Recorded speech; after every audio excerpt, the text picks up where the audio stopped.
There we go. Okay, so we're talking about chapter one. So this is a review of IPv4, IPv6, some basic routing.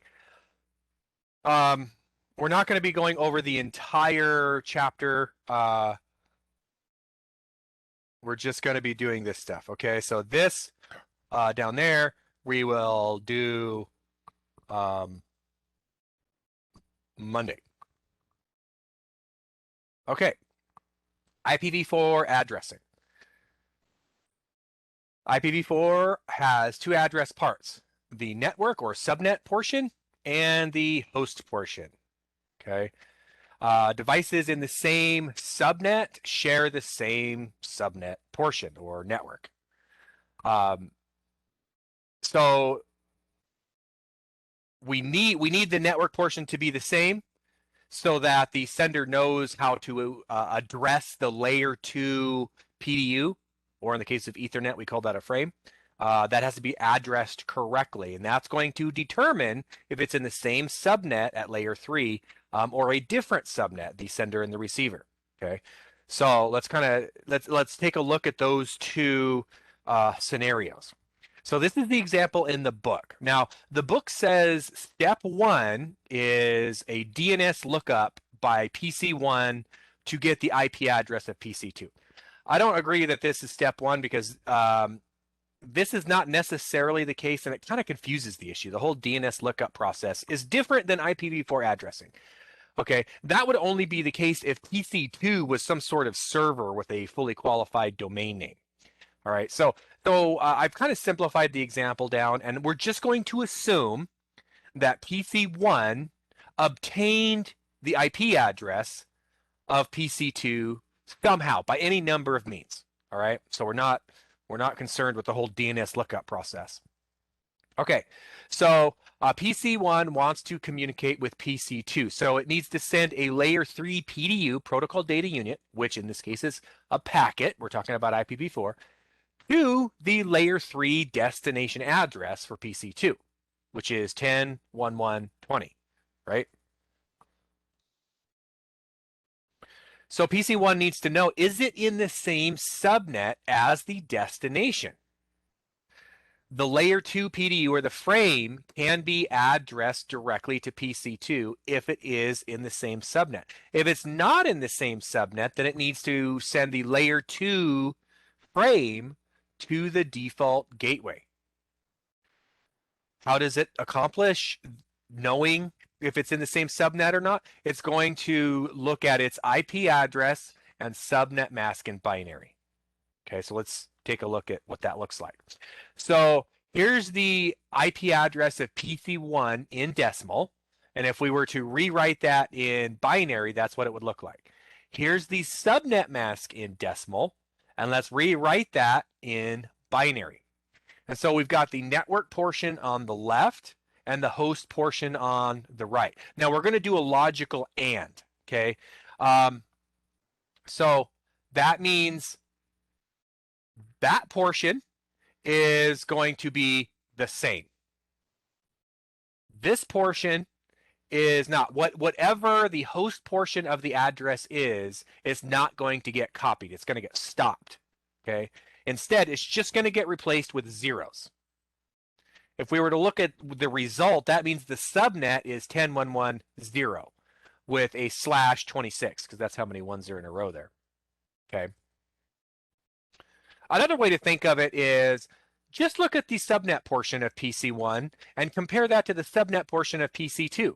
If they're the same, then they're in the same subnet. All right, so same subnet. PC1 knows that it can communicate directly with PC2. That means it does not send anything via the default gateway.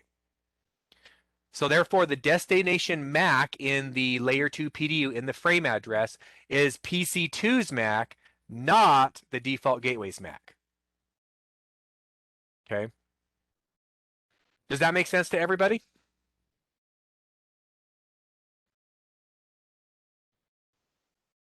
Okay. Situation 2. Now PC1 wants to send a packet to this web server. Again, probably got the IP address via a DNS lookup. Okay. It's going to follow the same procedure. Is the destination local or not local? Okay. PC1 subnet, server subnet. They are different, right?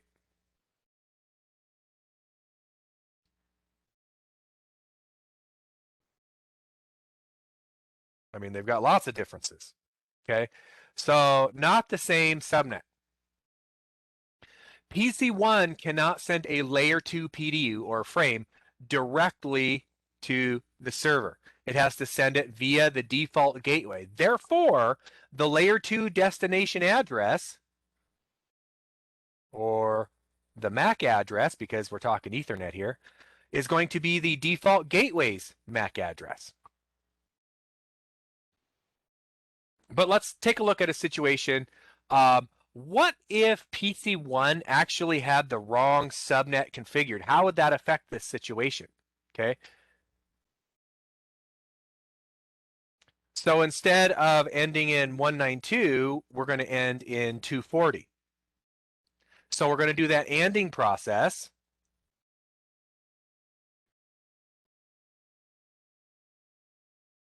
Okay. Now, let's say we're talking back to PC2. PC2 is in the same subnet. We know that. We can see that. PC1 should not go to the default gateway. But if we look at the PC1 subnet, the wrong subnet, because it has the wrong subnet mask, and we compare the two, it's going to think that they are in different subnets, and PC1 is going to think that it needs to go through the default gateway. Not only that, this same error, the same subnet mask problem, will cause the PC1 to not go to the default gateway, when it should. So how do we verify this? Well, one way to do it on a Windows PC, ipconfig, right? And we can see, this one happens to be correct. It's 192. That's what it's supposed to be. Show IP interface, and then specify the interface. And we can see it's a /26. Okay. All right. So this is just a quick way to determine all IP addresses in a particular subnet. So we have to figure out which octet is interesting. So if the octet is written in binary, you find the rightmost one, and that octet is the interesting octet, right? In decimal, it's going to be the last octet that is greater than 0. So which octet here is, interesting?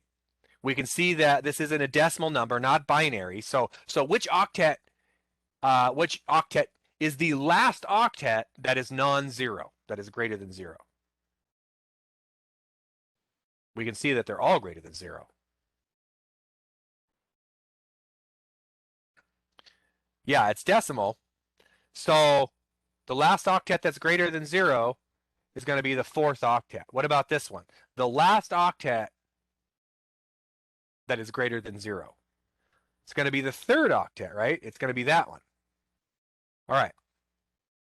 So now we got to figure out the block size. So we take the interesting octet. In this case, it's the last one, 192. Okay. 256 minus 192 equals 64. That's the block size.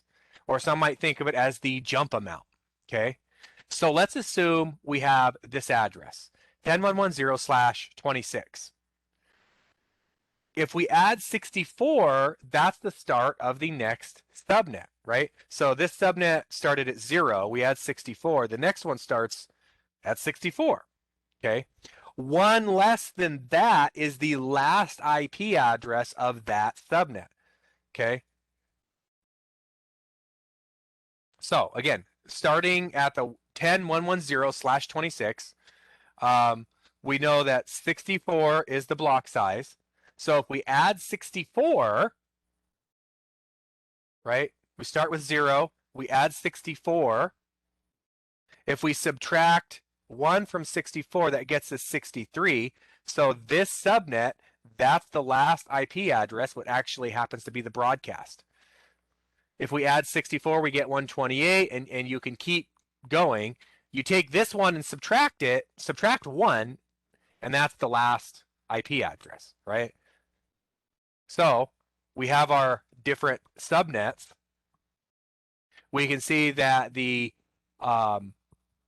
Windows PC ends in .74. Okay, that means it is that network, right? Because .74 is between 64 and 127. Okay. All right. Hopefully, everything that we've talked about so far was review, and you had it down pat, and there was none of this. I remember doing that a long time ago, but no, even I sometimes, when I have to do subnetting, I'll be like, okay, I do not do subnetting on a daily basis. Now I gotta wipe the cobwebs out of my brain. Okay, let's do a review of DHCP. Everybody remember our friend Dora? Of course, that stands for discover, which is a broadcast, offer, which is a polite unicast, a request, again, a broadcast, and acknowledgement, which is unicast. Okay, so the client over here is always screaming. Okay, left to right is always a broadcast. The server, on the other hand, is very polite and only talks to one host.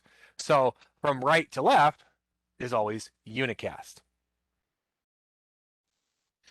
So we have the DHCP discover and request message, right? Discover and request. So that's going that way. At layer 4, the destination is UDP port 67. At layer 3, it's the broadcast address. Same thing for layer 2, broadcast address, right? So both of these are following those rules. Now, DHCP offer, DHCP acknowledgement, okay? So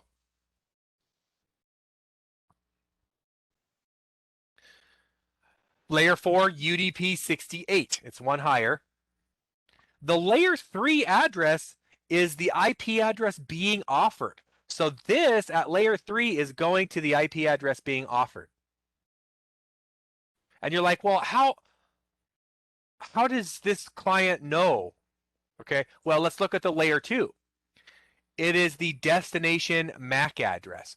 So when this client gets a frame destined to it, going to some random IP address that it doesn't know, but it knows it's asking for an IP address, and it's coming to it on UDP port 68. It's like, oh, that must be my IP address. Now, the IP address is also in the payload, right? It's not just in the packet header.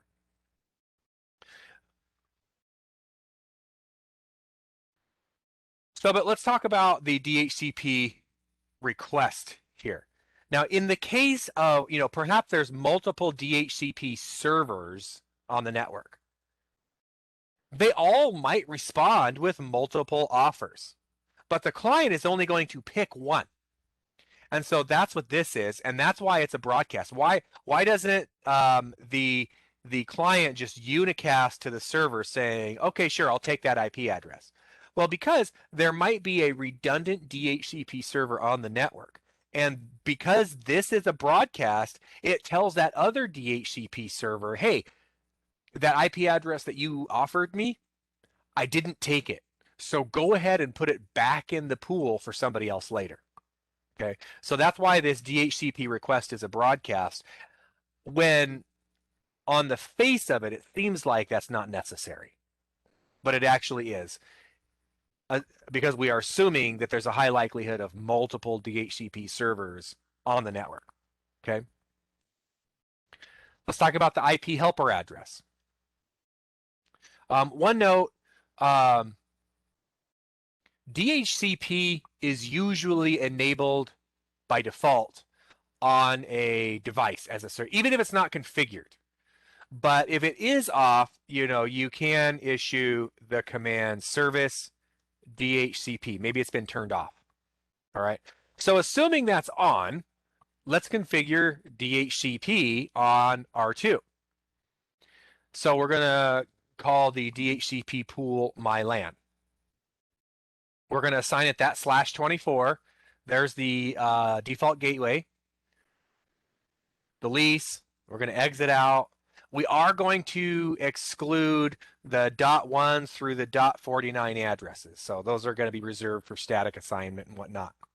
Okay. But we have a problem. Routers do not route broadcasts. This client is not going to be able to get an IP address because the DHCP server is over here on the other side of a router. Okay. So what we have to do is we have to find some way to take that broadcast and get it to where it needs to go. So on this interface, what's important about this interface? Why are we going to focus on this interface? Any ideas?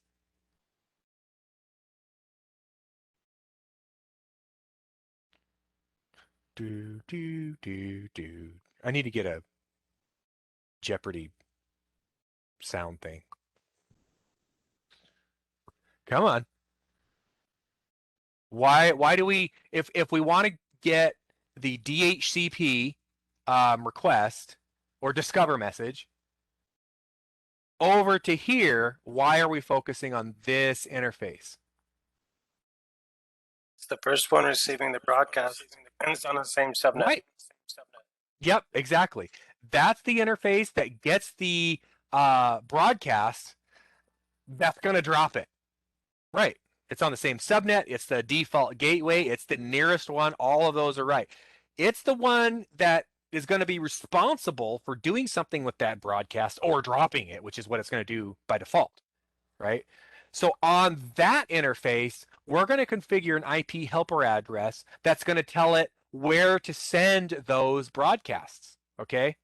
So essentially, what it's going to do is instead of dropping the broadcast, it's going to take it and it's going to convert it to a unicast and it's going to send it where it needs to go. This could be far away. It could be multiple hops away. And if you're in a large network, very possible. Okay. Now, this command is kind of a catch-all. It forwards a lot of stuff. Okay. All of these things. So it's, it's like a wild card thing. In IPv6, when you set up a helper address, which we'll talk about in the future, you have a little bit more fine-grained control. Let's talk about some other messages. DHCP decline. The client tells the server, hey, that IP address is already used somewhere on the network. That's assuming the client knows that. It may or may not. So not a super common message. DHCP negative acknowledgement. That's basically the server says, oh, what? You want to request that IP that I offered you? It's no longer offered. DHCP release. This is where the client says, hey, I'm not using this IP anymore.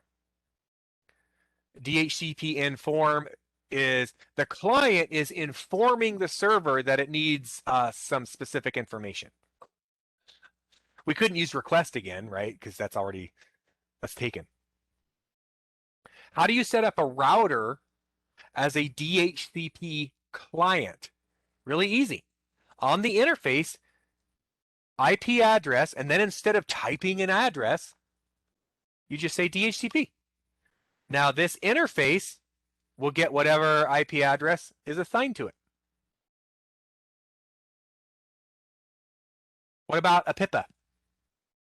Now, normally when you see 169 addresses, 169.254, what does that mean? When you see that, What do you think? What's the first thing that comes to mind?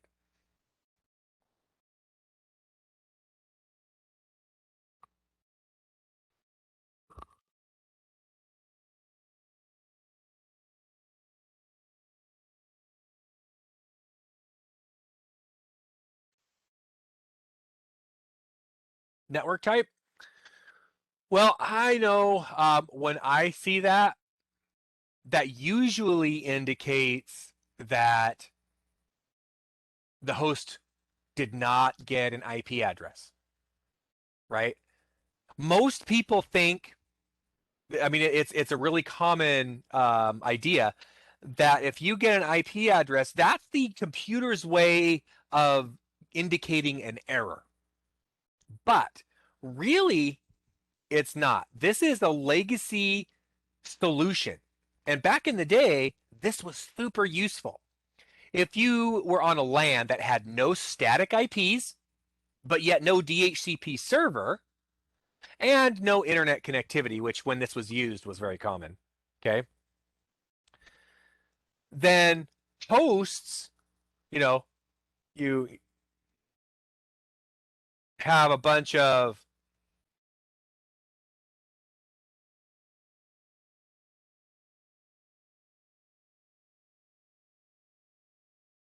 I should draw it like a laptop, that'd be easier.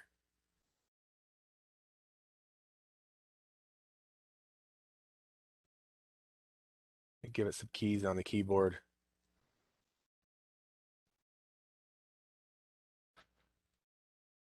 Okay. So all of these are connected via, let's say a hub or a switch.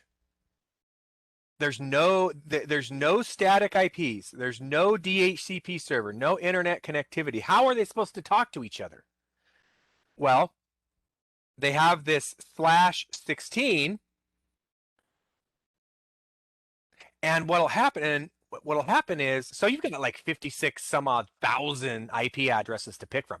They will randomly pick an IP address. They'll try to ping it to see if anybody responds, and if no one responds, they'll take it. So, this will be 169.254 dot 43.72, and this will be 169.254 dot 13.207, and this will be 169.254 dot 0.99, right?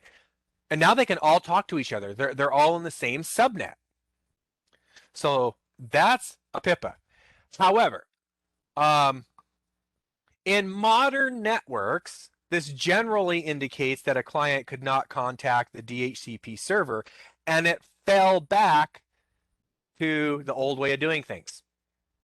So that's why today, when you see a 169.254 IP address, most people associate that with a problem. But once upon a time, this wasn't a problem. Nowadays, if you see an IP address that looks like that, the first thing most networks have a DHCP server. And if you got that IP address, that means there's problems with DHCP, probably. Or routing. Maybe your IP helper address isn't working. Or you don't have one and you should. Question about that. Yeah. Maybe going back to what we don't need to know, but if in that scenario they're technically all in the same subnet, they're using a /16, they should be able to communicate with each other even though they aren't showing a subnet mask. Well, I guess it does show the subnet mask, that this /16 there. Yeah. Yeah, because this is a Class B network, and it's in the Class B network space. I knew it was self-assigned. I never understood the purpose originally behind it. So. Right, exactly. I mean, if you had a small network and no DHCP server and you didn't want to statically assign stuff, hey, this is actually a pretty good setup, really. Nowadays, it's just an error message, basically.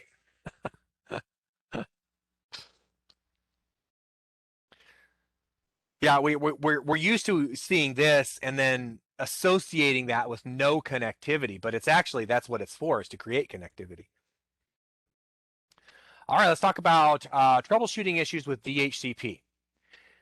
So a router doesn't forward broadcasts by default, but if the router is not the DHCP server and the DHCP server is not on the same subnet as the clients, then that router has, it needs to relay that broadcast. So we have to have a DHCP relay agent, and that's the IP helper address. If your DHCP runs out of IP addresses, that's called DHCP exhaustion. You're not going to have IPs to hand out, and clients that need an IP are not going to have any connectivity. Now, of course, if you misconfigure it, yeah, it ain't going to work for any number of reasons. You could have an issue where a duplicate IP address gets assigned, right? Or if you have redundant servers, ideally they should be communicating with each other, and if not, they may hand out overlapping IP addresses. One way to do that is give each DHCP server a different slice of the subnet to hand out, and then that kind of solves it without having to coordinate. Also, a DHCP server cannot initiate client IP changes after it's been assigned, right? So the client can release the IP address early, but the server can't force it. Also, if the interface is not configured with an IP address that is also in the DHCP assignment pool, well, the router has to have an interface in the pool in order, and what this does is this is going to guarantee that the router interface and the clients are in the same subnet. However, the exception to that is when you're doing a relay agent situation. Okay. Some helpful commands are show IP DHCP conflict. Okay, so this the router one has detected this. You will also see syslog messages on the console too. If you've gotten that fixed, or if you want to clear that out, then you can clear IP DHCP conflict. You can specify a specific one or just do the asterisk there. Okay. Show IP DHCP binding is going to show you what IP addresses are associated with what MAC addresses. If you want to keep track of what's going on, debug commands are really handy. Here we have debug IP DHCP server events, right? And if you just, type this out and start hitting the question mark and see what all your options are. Okay. So this was server events. If we switch it over to do server packet, here we're gonna get a message for all of the DHCP packets that are flying around. Okay, so here we see a DHCP release, and that only comes from clients. It's releasing the 10.113. Okay. Here we can see a discover, offer, request, acknowledgement, the DORA process for a client that's getting 10.114. Okay. Any questions on DHCP?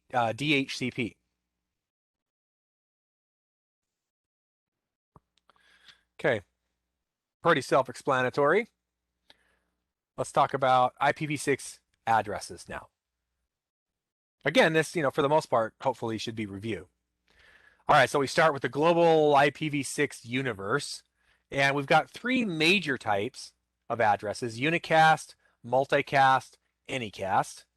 Of the unicast, those are divided up into global unicast, link local, loopback, the unspecified address, unique local, and embedded IPv4. All right, we're not necessarily going to talk about every single one of these, okay, but we will talk about a lot of them. In the multicast space, we have specifically assigned multicast addresses. You can think of those as the well-known, okay?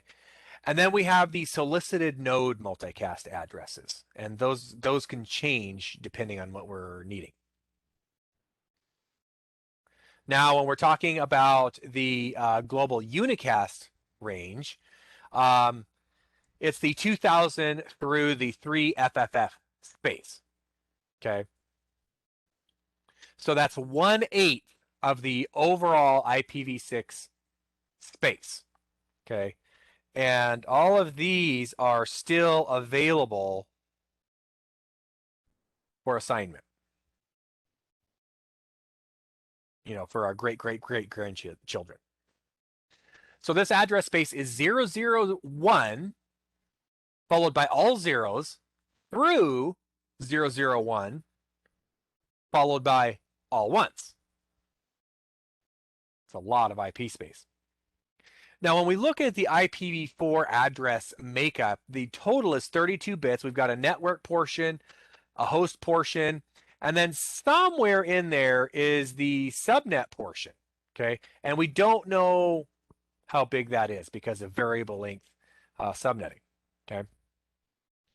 When it comes to the IPv6 global unicast address, so this, now we're dealing with 128 bits. Okay. We have an interface ID. We have a global routing prefix, and then we have a 16-bit fixed subnet ID. Now, this /48 is a common, you can get a bigger assignment, which means a smaller number, right? Like a /32 would be a bigger chunk of the network. But a common starting place is a /48. So with 64 bits over here, that's crazy. 18 quintillion. With 16 bits of subnet, you've got 65,000 and change subnets to play with. Like, I can get a /48 at my house. Well, I mean, assuming your internet service provider does IPv6. You can get a /48 at your house and still have, like, it's like crazy.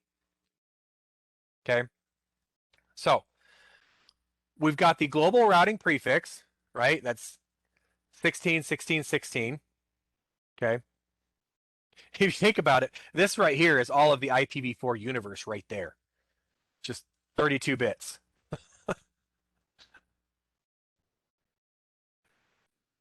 Then you've got the subnet ID, a /64. Or now we're up to 64. Then you have the interface ID. So we've got the 314.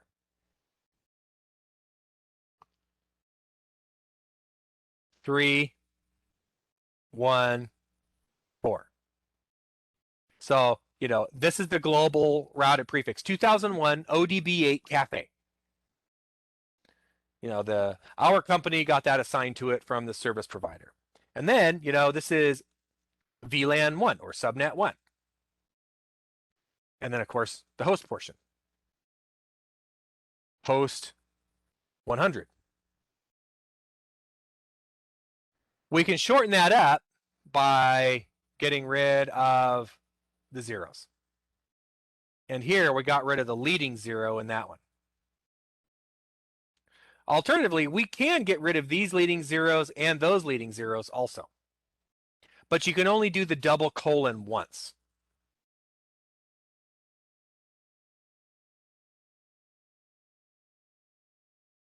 All right. So let's do a static global unique address. So on R1, we're on interface gigabit 01. So just the lower left there. And you can see that that is the subnet 2.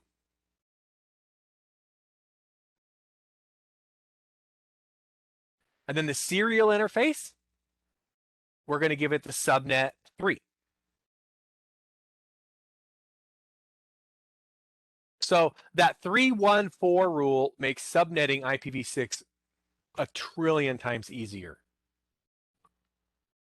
And I'm not going to get into it now, but you can actually go into the router and configure the prefix as a global command, and all you do on each interface is tell it what subnet it belongs to. And the cool thing about that is if you need to change your prefix, you can add another one.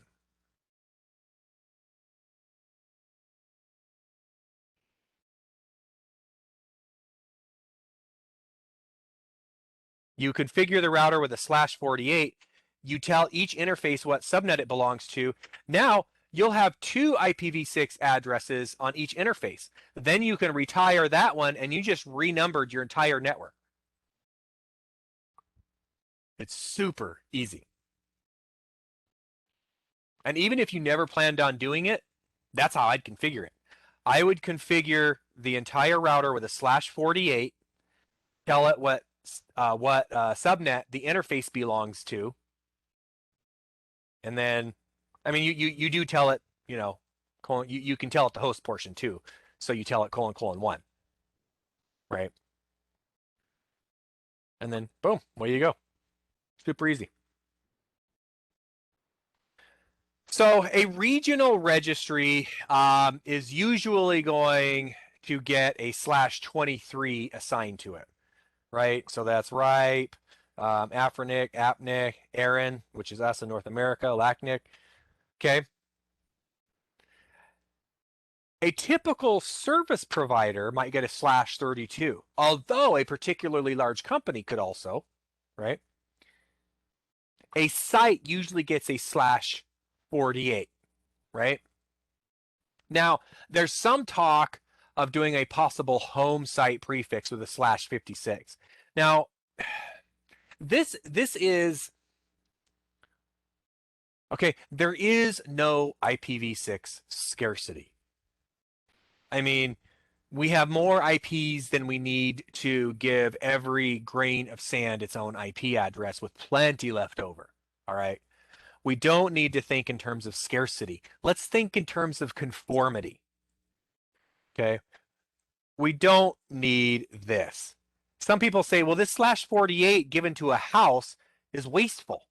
Well, sure, but it's okay to be wasteful. There's no scarcity. And doing this adds unnecessary complexity. So I'm a purist. Everybody should get a /48 or bigger. Okay. Then beyond that, you got the subnet prefix, a /64. Okay. Now here at Maricopa, we have a /44, right? So we're a little bit bigger. So we don't go quite /32, but /48 wasn't quite big enough.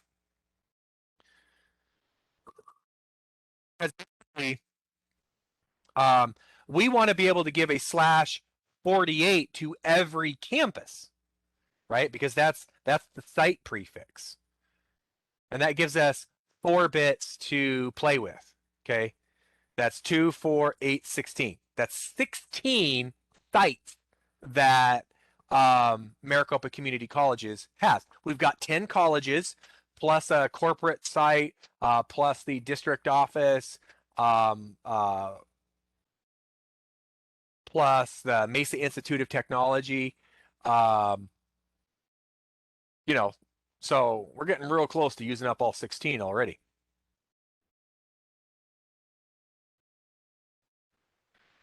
Would that be more for direct to home fiber, the home site prefix? Well, no, because the IP addressing scheme is separate from the layer 1 stuff, right? So you think in terms of, oh, well, this is a high speed connection, so we need a lot of IPs. No, it's a completely separate issue. There are people who have slower connections that have a /48 because their service provider gives it. And then there are other people that have fiber to their home, but their service provider doesn't support IPv6, so they don't have anything, right? So no, pretty much, like I say, everybody should get at least a /48 just to keep things consistent. There's no reason to try and conserve IPv6 space at all. I mean, you figure it's going to take us, forever. And let's say, oh, well, yeah, that's what they thought with the 32-bit address. Well, actually, the 32-bit address was an experiment. It was never supposed to go live. If we would have actually made that transition with another version, it would have been bigger, which, and that basically ended up being IPv6. But let's say we use up IPv6 even faster than what I think. You know what? It's going to take, let's just say it takes 50 years as opposed to, 500. That's fine. In 50 years, make another version of IPv7 with 256 bits.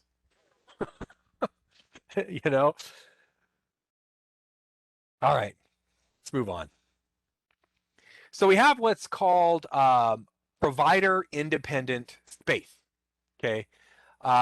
So let's say Aaron gets a /32 and assigns that to, say, State Farm.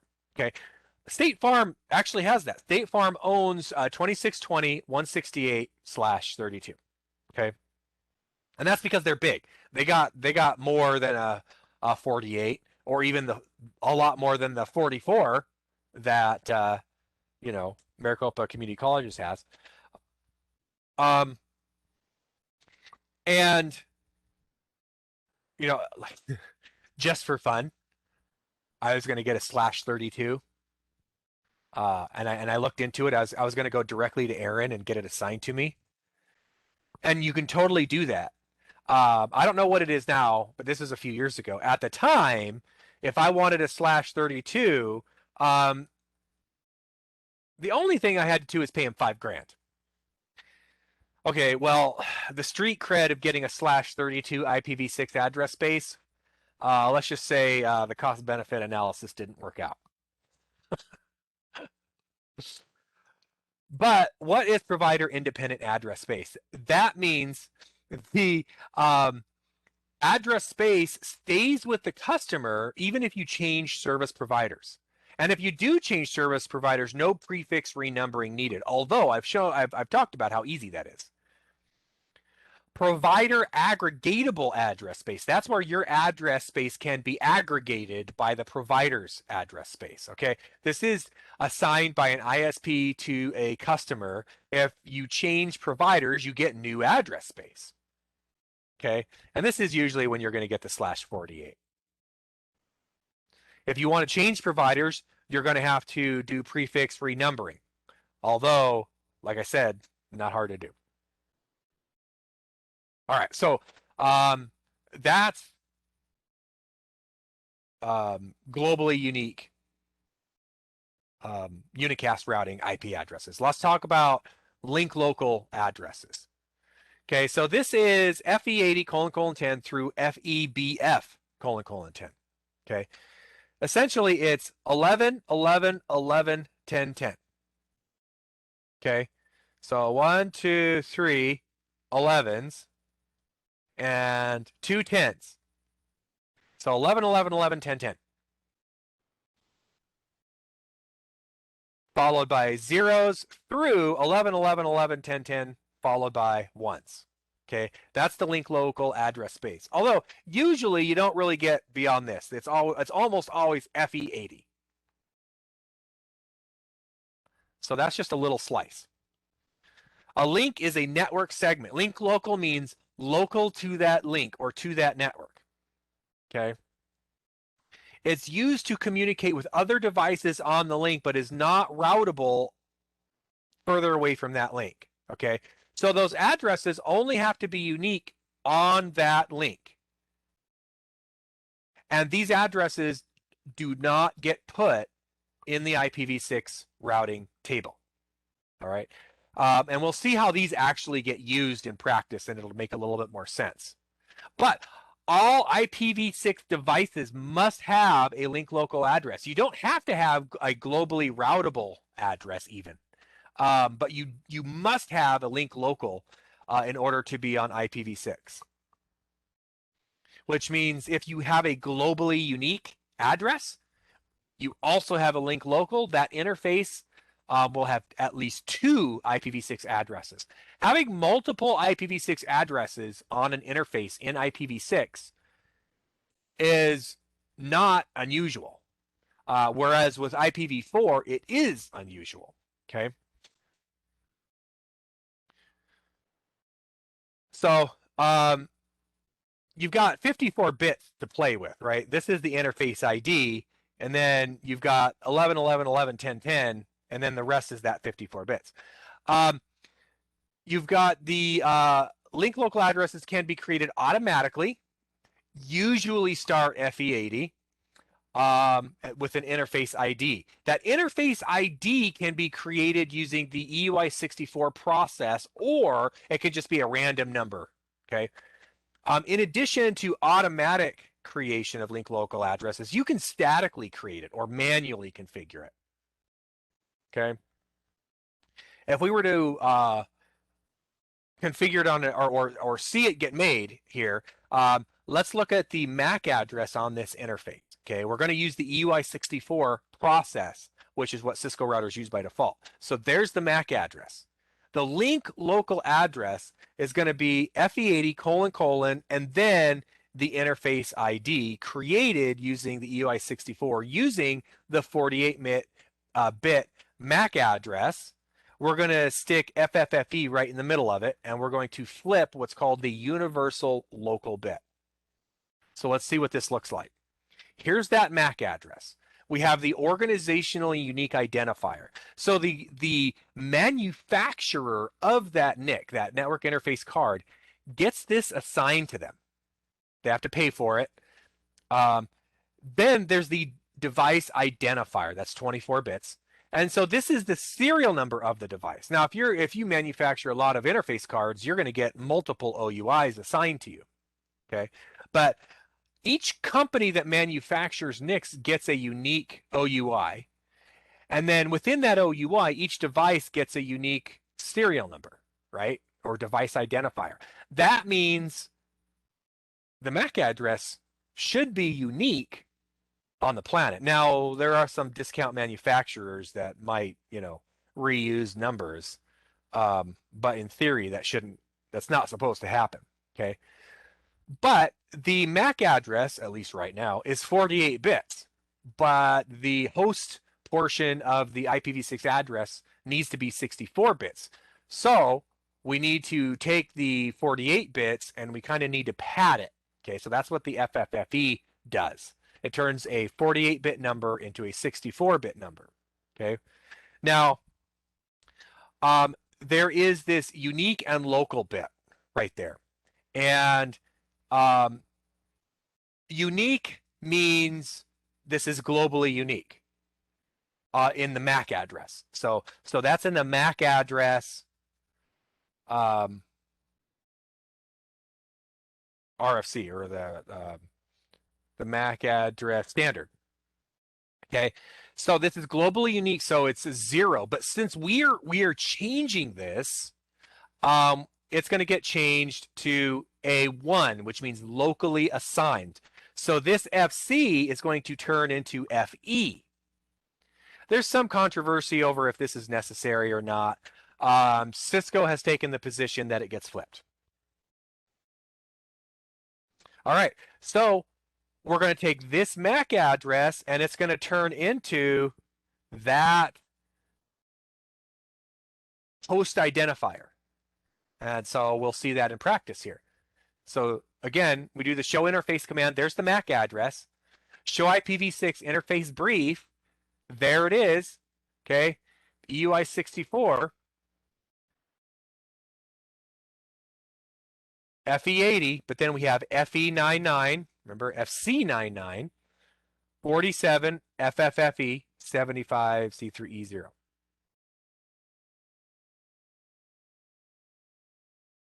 And you can see all of these have FFFE. That means most likely EUI64. Technically, I mean, it could have randomly picked that, but not likely. You can statically assign it that way, but why, right? But notice there's a couple of them that are the same. Well, that's okay. Link local addresses only have to be unique on that link. Okay, so if this one and this one have the same link local, that's okay. They're not on the same link. They can duplicate it. And usually a serial interface, which does not have a MAC address associated with it, will use the MAC address of an Ethernet interface, and usually the first Ethernet interface that's in the list, right? So all the serial interfaces will have the same link local address. What if you want to assign these statically? Okay. Well, instead of saying IP address, you're going to say IPv6 address. And then you have to, FE80 most likely, you're going to give it an IP address that is in the correct link local range, but you have to use the link local keyword. And you can't just say, well, it should know that it's link local. It's FE80. Well, yeah, the logic behind it is, the router knows it's link local, but they want to make sure that you know it's link local. So in order for that to work, you have to add the link local keyword. Okay. You can use the same for all interfaces, right? So here we did FE80::1. So basically this is R1, and we just did FE80: we did the router number at the end. You could also do something like FE80::, router ID, : and then the VLAN, right? So FE80 : 1. It's really 0001, but I just dropped the leading ones. And then the VLAN, VLAN 2400, right? /48. Or, well, actually, 001 or something, whatever. There's all sorts of ways you can do it. The loopback address, it's a /128. With IPv4, we use a whole /8. 127.000/8. But we only ever use 127.0.0.1. That's it. Talk about a waste. Well, we learned from that IPv6, the loopback address, it's : 1. That means it's 107 zeros followed by a 1.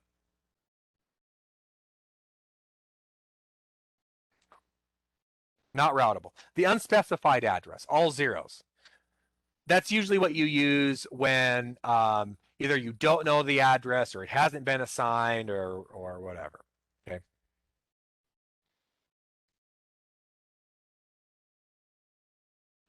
Unique local address. Okay. This is not the same as the RFC 1918 addresses. Okay. The RFC 1918 addresses for private IPv4 space was created because of a result of a lack of IPv4 addresses. Okay. Here, unique local address, pronounced ULA or EULA, is locally defined as, let's see, unique local address. Yeah. Locally defined. It's a /7 here. It's not going to translate to a global unicast. Okay, and there's no concept of public-private IPv6 spaces. This is generally used when a site is not going to be connected to the global internet. Okay, so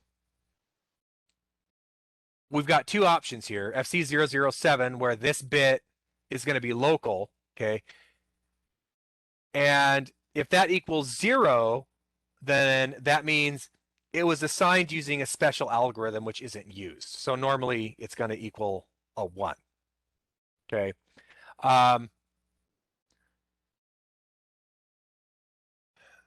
Now, there's also called site local addresses, which are not used. They've been deprecated. This is the closest that we ever came to having private IPs.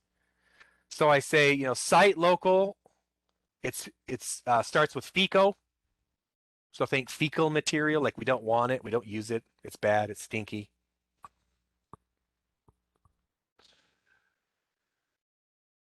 All right, let's move on to ICMPv6. Okay. This adds neighbor discovery. Okay, there's a much more to ICMP for IPv6 than there is for IPv4. Okay, a lot more stuff going on, a lot of new functionality. It's like it's the basis for how IPv6 functions. Okay, so we have the IPv6 main header. Okay, protocol 58 says the next one is an ICMP v6 header, and then there's the data. The next header always tells us what the next header is. So we've got 5 different packet types. Router solicitation message, router advertisement message. Okay. So this is going to, when we have dynamic address allocation, not static. If a host needs a dynamic IP address, we're going to use these router messages. But then we have neighbor solicitation messages and neighbor advertisement messages. Okay. And then we have a redirect message, similar to ICMPv4, router to device messaging. All right, so let's talk about how this stuff works. Okay. So we have dynamic IP assignment. Stateless is slack with or without DHCP. Stateful is DHCP and full DHCP. Okay, so we'll kind of cover these. So normally for IPv4, a host says, I need an IPv4 address, so I'm going to contact a DHCP server. It does that through the DORA process, right? DHCP server says, here's your IPv4 address, your subnet mask, default gateway, DNS server. It gives it all the information. And we can verify that the host got that information using ipconfig. Okay, with IPv6, we've got 3 major categories. First off, you must have the IPv6 unicast routing turned on globally. That turns the router into a router for IPv6, and it will start sending router advertisements out of its interfaces. Okay. Once we've done that, now we've got 3 options. Stateless address auto configuration without any DHCP v6 at all. This is the default. Okay. And this is where the router assumes, it says, hey, I'm everything you need. Your prefix length, and your default gateway. Okay. Now, technically, this is not everything you need, right? There's no DNS server. There's no domain name information. All right. So this is really not exactly everything. So let's add that, but add some stateless. Okay, stateless means it never changes. Okay, so basically you do DHCP-v6 for DNS. There's no, it's not keeping track of anything like IPs. We're still using stateless address auto configuration. Okay, so this is where the router says, here is my information, like with option 1, but you need to get other information such as DNS addresses from the DHCP server. Okay. Now, normally the router says, here's the DHCP server. Okay.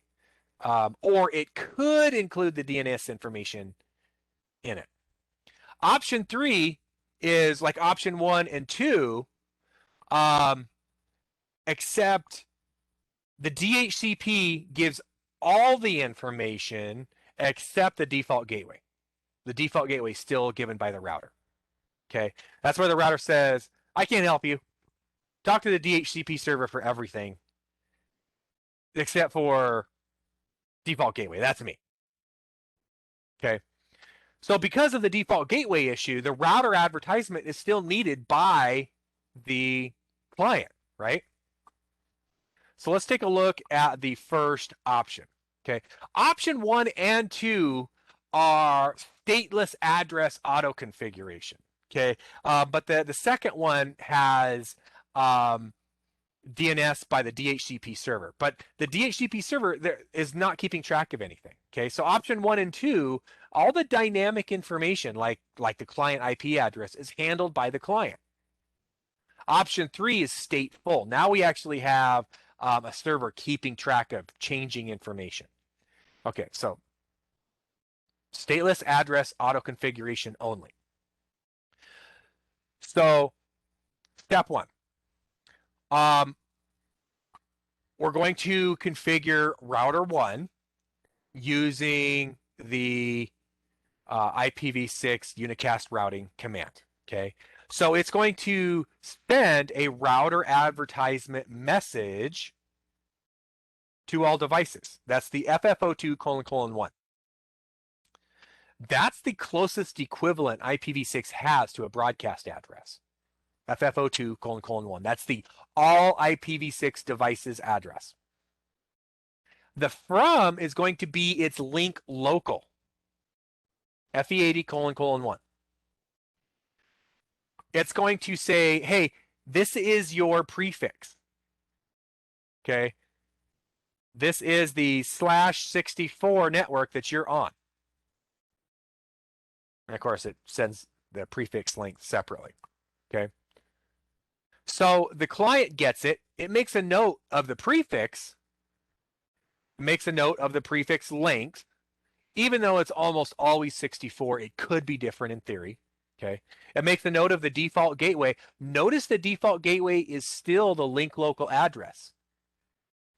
And then it's going to create its globally unique address on its own, right? It could use EUI64 process or a random number, right? But in any case, there is no DHCP server involved, okay? Now we could, if you have the right iOS, we could embed the DNS server here.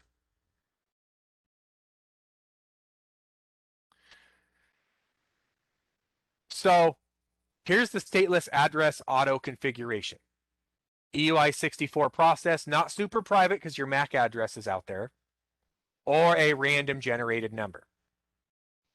Okay, older versions of Windows use EUI64, newer versions use a random number. Mac, I think Mac has switched over here now. So modern versions of the iOS use a random number. I haven't verified this. I'm just assuming. I don't think Mac uses EUI64 anymore. I couldn't imagine. Okay, a Cisco router can be configured as a client as well. It will use EUI64 by default. Okay. So if we do the EUI64 process, then we're going to use that MAC address. And we're going to go through this to come up with the host portion of the address.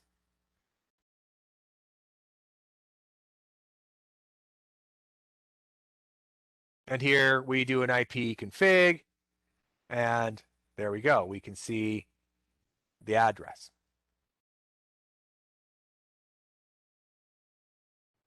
Okay.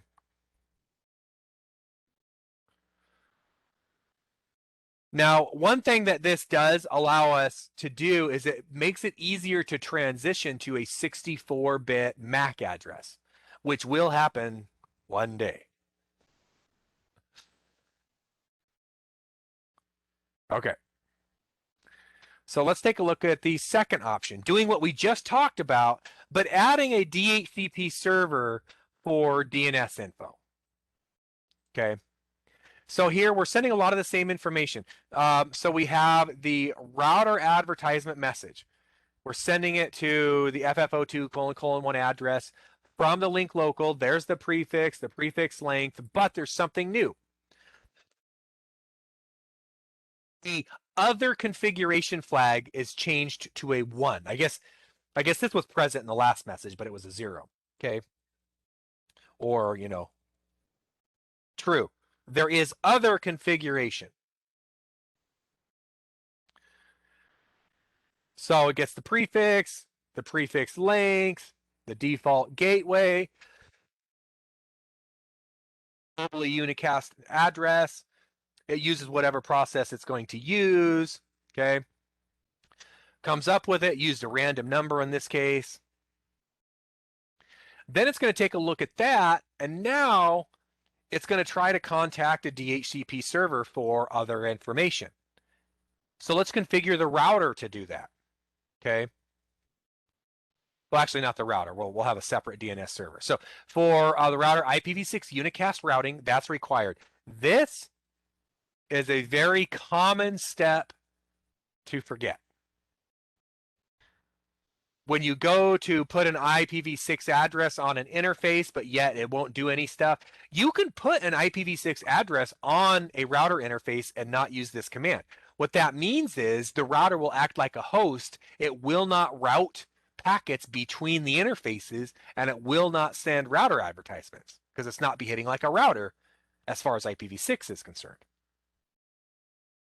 So then we're going to create an IPv6 DHCP pool.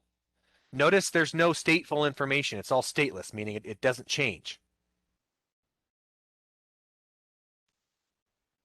And then we're going to put an IPv6 address on the interface. And then we're going to say IPv6 neighbor discovery other config flag.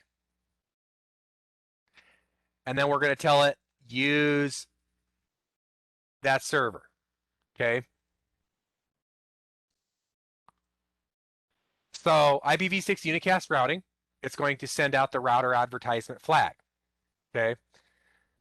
That command tells it to set it to 1 so that it knows to contact a DHCP server.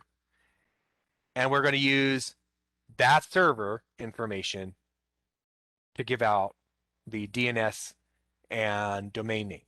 If we double check the PC, we can see we've got an IP address. Random number. There's our default gateway. But we also have the DNS server information, the domain information. Okay.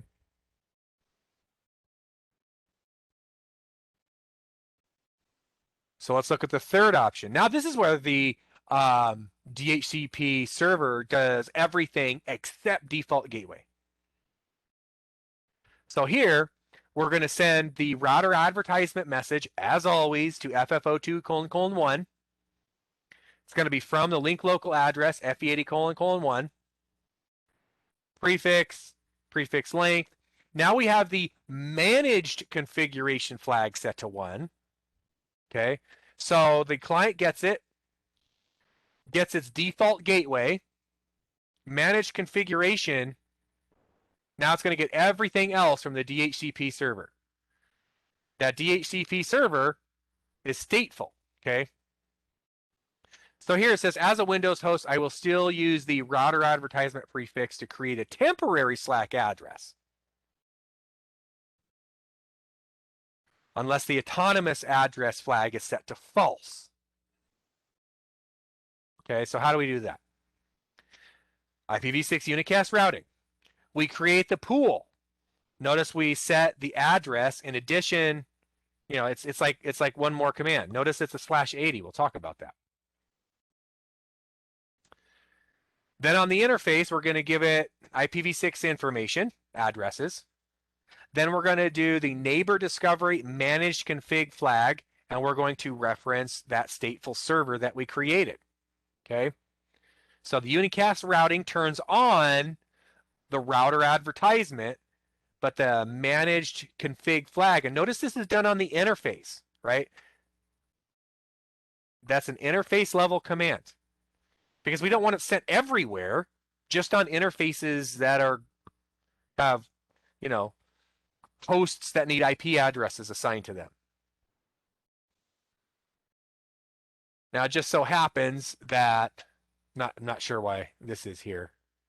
The router's acting as the, need to get rid of that DNS server there, okay?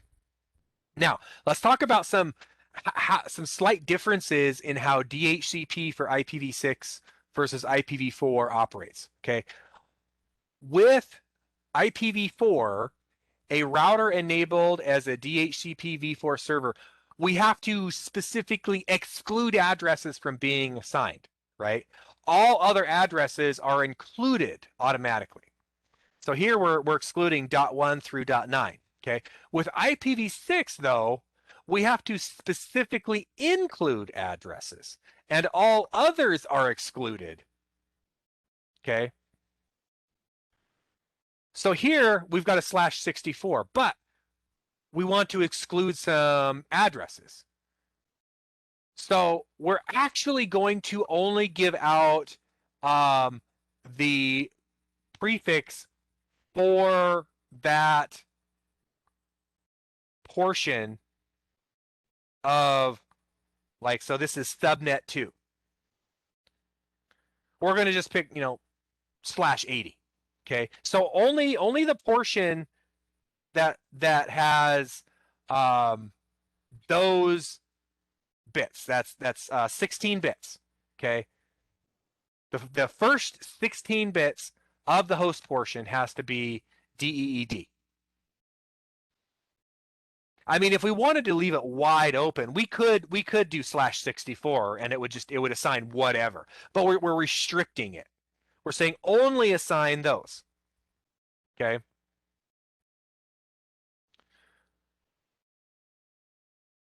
So for the subnet 2, right?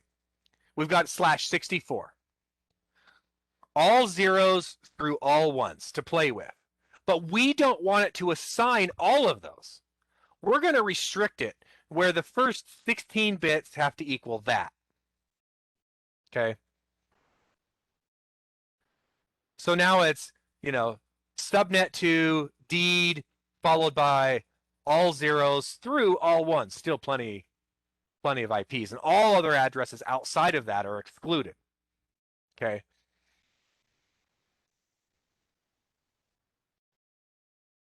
I would almost say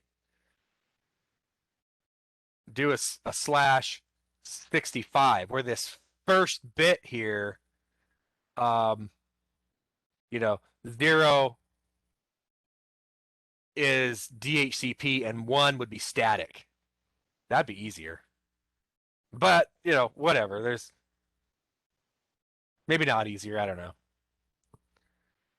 So we have the router advertisement with the managed bit set, managed information bit set. The client gets its default gateway. It gets the IPv6 address from the DHCP server, the DNS servers, the domain name. Okay. Any questions so far on DHCP?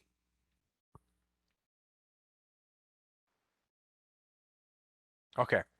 Let's talk about DHCP v6 relay. All right, so we've got the unicast routing. Now we are going to have the server over here, okay? The managed config flag is going to be set. So we're telling it, hey, you need to go talk to a DHCP server. Well, it's going to try and reach out to a DHCP server, but there's nobody going to get one. There's a multicast address, right?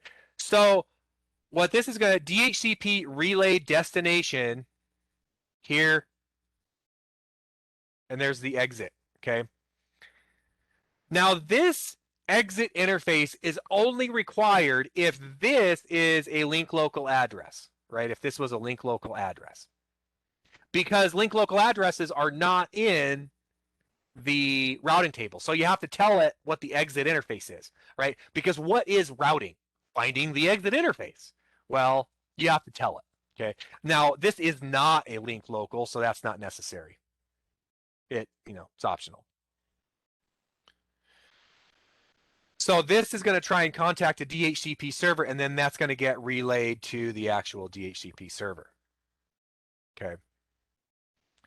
Now, in this case, this is a global unicast IP address, but if it was a multicast address, we might have to turn on multicast routing, okay? So here, you've got IPv6 unicast routing, okay? manage config flag. Now we are going to send the destination, say this you've got multiple DHCP servers in your network, and they're all set up the same. They're all just kind of helping each other out. And so this could, be far away. So instead of having a set IP address, we're going to use a multicast address, and we're going to use a routing protocol in our network to help figure out how to get that address to that destination. So I'm not going to talk about that right now. But if we did this, we would need to turn on IPv6 multicast routing. Now, FF05::13, that's well known. That's all DHCP v6 servers. Okay. But in order to do that, we got to turn on IPv6 multicast routing.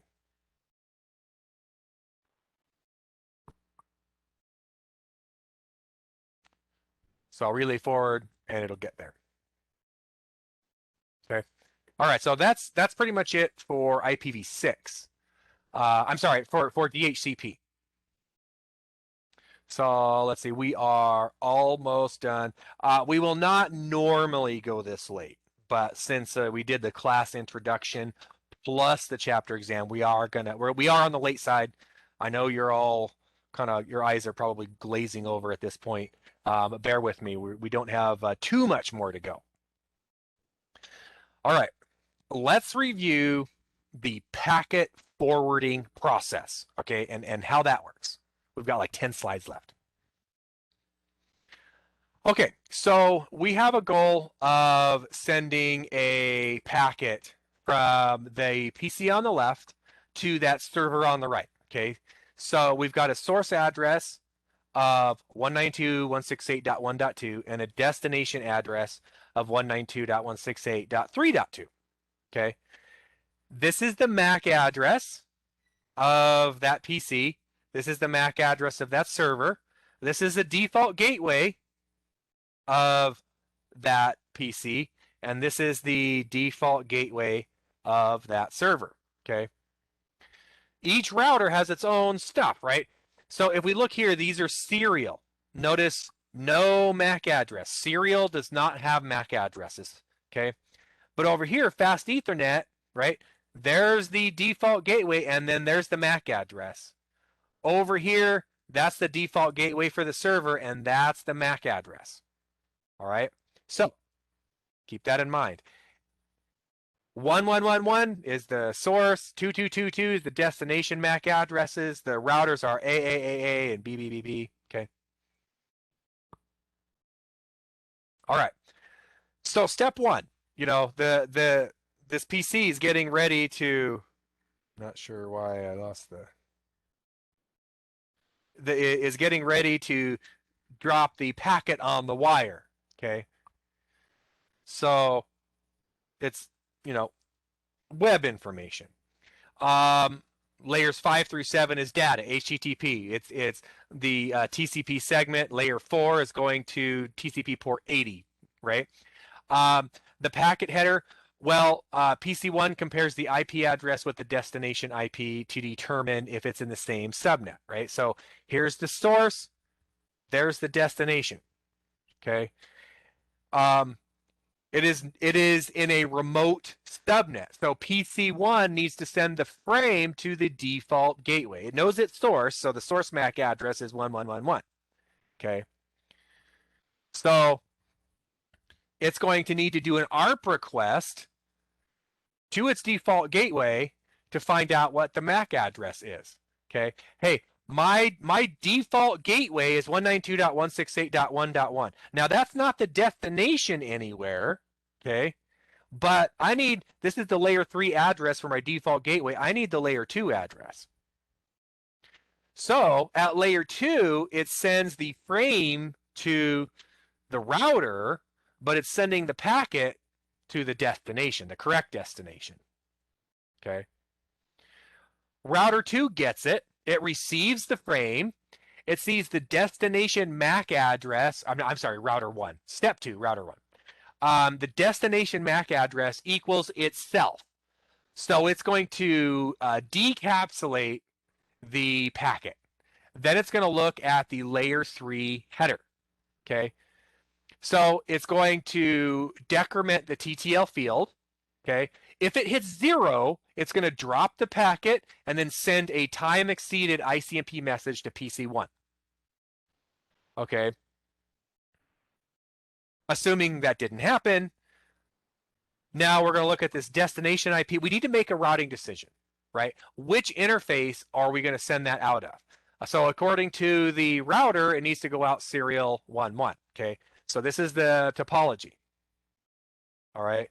Now, in this case, ARP is not required. Okay. The serial interfaces don't have MAC addresses. Now, by default, serial interfaces are going to be HDLC. Okay. But in this case, it's been configured to be point-to-point protocol. All right. Now, the destination address for point-to-point protocol is always broadcast, or all ones, which is FF, right? It's 8 bits. FFFFFFF, or 11111111, which is FF. Okay. No source address. Okay. And as a matter of fact, if you guys remember back from PPP and HDLC, link control protocol, okay, might drop all of that if it negotiates it properly. Okay. But we'll say layer 2 header, point-to-point protocol, destination, all ones. There is no source header. And then the packet header is unchanged except for the TTL field and you know, maybe a checksum. Okay. So it encapsulates that and sends it out. R2 gets it, sees it's destined for it, right? Decapsulates it, decrements the TTL, again, not 0. It interrogates the IP header, right? That's another way of looking at the IP header to see what we got to do. Okay. The destination network is directly attached on fast Ethernet 00. It's an Ethernet, so we need a MAC address. So we're going to have to do an ARP request if it's not already in the cache. Okay. It basically says, hey, I need to send this packet to 192.168.3.2, but I need your MAC address. Okay, well, my MAC address is 2.2.2.2.2.2. Okay, so ARP reply received. Now we can encapsulate that. Destination MAC is 2, source is B, right? Because B is over here, 2 is over here. And the source and destination packet's the same. And then away it goes. Any questions on any part of that?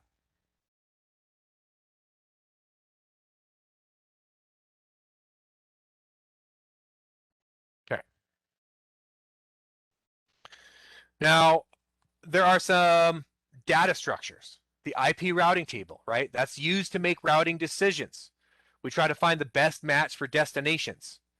And what that means is we're going to find the route with the longest prefix, which is the most specific route. Okay, so if we've got these routes and we have 10.11.10, okay, the /26 is the longest route. It's the smallest network. It's the most specific network. Okay, it matches the most number of bits. Then there's a layer 3 to layer 2 mapping table. Now, we were talking about the ARP cache, okay? So in the case of Ethernet MAC addresses, it had the MAC address 22222 associated at layer 2 with the IP address of layer 3, 192.168.3.2. Okay. Like I said, that's for Ethernet. Other layer 2 protocols have similar data structures like multi-point frame relay or DMVPN networks. Okay. Point-to-point protocols don't need them because there's only one place it can go. Okay. HDLC, PPP are some examples of that. Okay. Querying these data structures for routing and ARP is inefficient. So we use Cisco Express forwarding. We talked about this in Encore, right? This is done in hardware, much more efficient. It gleans information from the router's IP routing table and the layer 3 to layer 2 mapping tables. Then it's almost like you can almost think of it like when you write a program and you compile it, right? It takes that information, puts it in a format that it can use very efficiently and uses that. Okay, so at the data layer, right? We call that the forwarding information base and the adjacency table. That's the equivalent of the routing information base or the routing table. And the adjacency table is the equivalent to, maybe the ARP cache if we're talking Ethernet. Okay.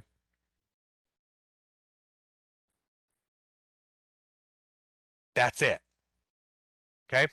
Any questions? All right. If there's no questions, I'll go ahead and stop the recording.